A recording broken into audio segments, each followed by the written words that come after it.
ప్రకృత్యై నమః. ఓం వికృత్యై నమః. ఓం విద్యాయై నమః. ఓం సర్వభూతహితప్రదాయై నమః.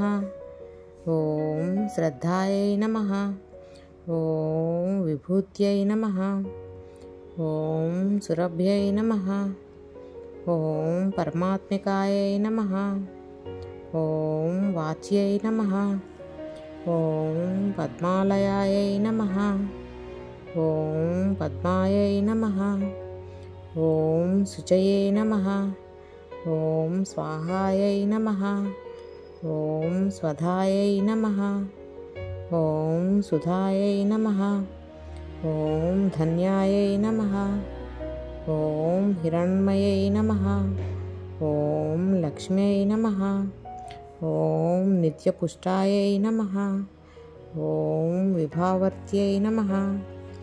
ఓం ఆదిత్యై నమః. ఓం దిత్యై నమః.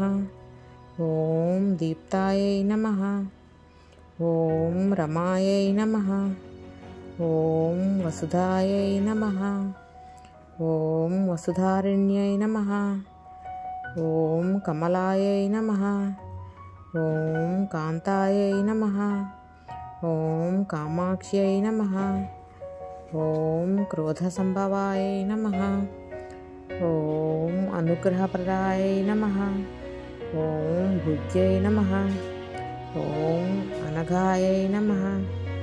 ఓం హరివల్లభాయై నమః. ఓం అశోకాయై నమః. ఓం అమృతాయై నమః. ఓం దీప్తాయై నమః.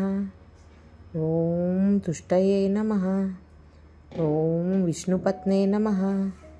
ఓం లోకశోకవినాశిన్యై నమః. ఓం ధర్మనిలయాయై నమః. ఓం కరుణాయై నమః. ఓం లోకమాత్రే నమః. ఓం పద్మప్రియాయై నమః. ఓం పద్మహస్తాయై నమః. ఓం పద్మాక్ష్యై నమః. ఓం పద్మసుందర్యై నమః. ఓం పద్మోద్భవాయై నమః. ఓం పద్మముఖీయై నమః. ఓం పద్మనాభప్రియాయై నమః. ఓం రమాయై నమః. ఓం